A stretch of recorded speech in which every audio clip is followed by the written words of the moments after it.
Hello everyone, welcome to my YouTube channel. आज हम बात करेंगे एक ऐसे रियासत के बारे में जहां बप्पा रावल, राणा हमीर, राणा कुंभा, राणा सांगा और महाराणा प्रताप जैसे पराक्रमी शासकों ने शासन किया। एक ऐसा वीर भूमि जहां गोरा बादल और जयमल पत्ता जैसे वीर पैदा हुए। स्वाभिमान का एक ऐसा धरा जहां पद्मिनी और कर्णावती जैसे रानियों ने सतीत्व की रक्षा के लिए अपने प्राण बलिदान किए। स्वामी भक्ति की एक ऐसा पवित्र धरती जहां पन्नादाई और झाला मन्ना ने जीवन गुजारा।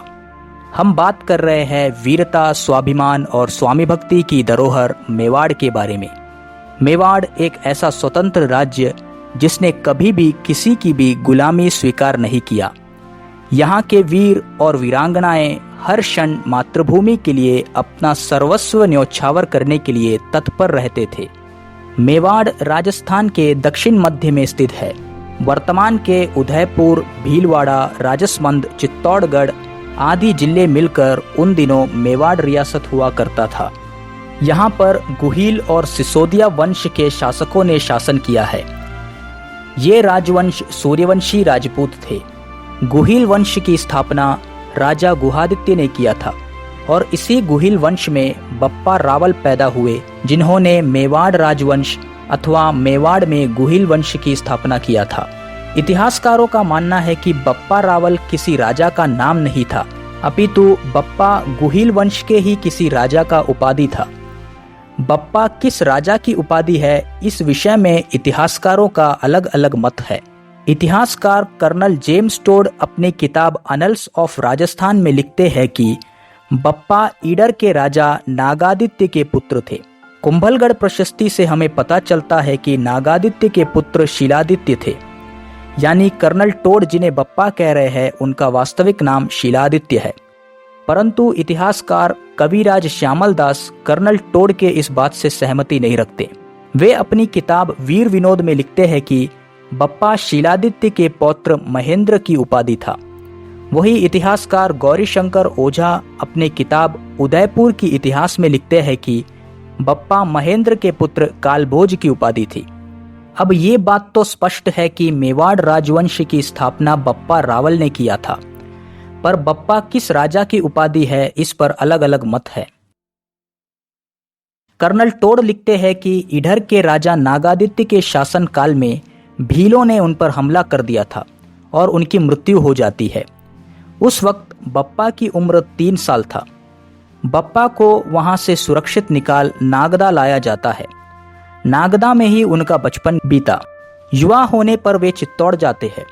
चित्तौड़ में उन दिनों परमार वंश के राजा मानमुरी का शासन था। बप्पा की माता परमार वंश की राजकुमारी थी। इस वजह से चित्तौड़ में बप्पा का भव्य स्वागत होता है और उन्हें जागीर दी जाती है। मुरी शासक के बारे में कहा जाता है कि वे कुशल राजा नहीं थे।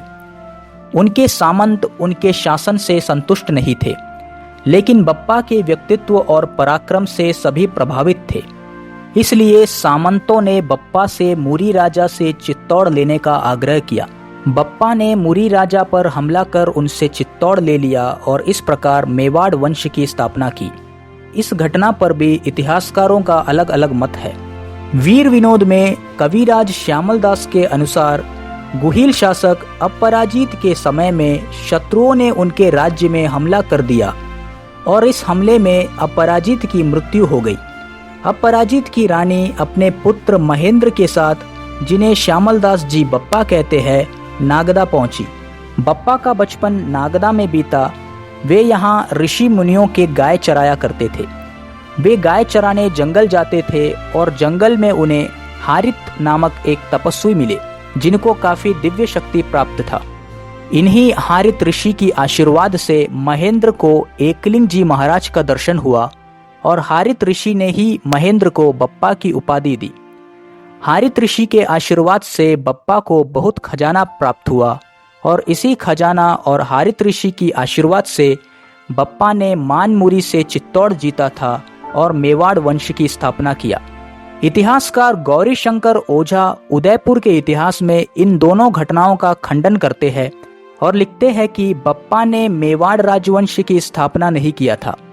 मेवाड़ राजवंश गुहादित्य के समय से ही था। बप्पा स्वयं मेवाड़ के शासक थे। उन्होंने मात्र राजा मानमुरी से चित्तौड़ लेकर अपने राज्य मेवाड़ में मिलाया था। बप्पा रावल ने 734 में मेवाड़ में शासन शुरू किया था और 753 तक उन्होंने शासन किया। 19 साल तक बप्पा ने मेवाड़ में शासन किया। उनकी राजधानी नागदा हुआ करती थी। बप्पा रावल एकलिंग जी के परम भक्त थे। बप्पा ने कैलाशपुरी में एकलिंग जी की मंदिर का भी निर्माण कराया। मेवाड़ के शासकों ने स्वयं को कभी भी राजा नहीं माना। वे एकलिंग जी को मेवाड़ का शासक और स्वयं को एकलिंग जी का दीवान कहते थे। इसलिए मेवाड़ में राणा की जयघोष से पहले एकलिंग जी की जयघोष किया जाता है और एकलिंग जी की आज्ञा लेकर ही राणा कहीं भी जाते थे। 753 के आसपास बप्पा रावल ने संन्यास ले लिया और नागदा में उनका निधन हो जाता है। बप्पा के बाद मेवाड़ में कई राजाओं ने शासन किया।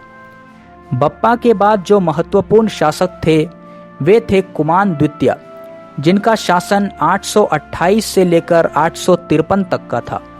कुमान द्वितीय ने अपने 25 साल के शासन में अरब के खलीफाओं से 24 बड़ी लड़ाइयाँ लड़ी और हर बार खलीफा के भारत में घुसने की कोशिश को नाकाम किया। कुमान द्वितीय के बाद मेवाड़ में जो महत्वपूर्ण शासक हुए वे थे अल्हड़ या अल्लट, जो मेवाड़ में आलू रावल के नाम से प्रसिद्ध थे। इन्होंने मेवाड़ में नौकरशाही का गठन किया था। इन्होंने आहड़ को अपना राजधानी बनाया था।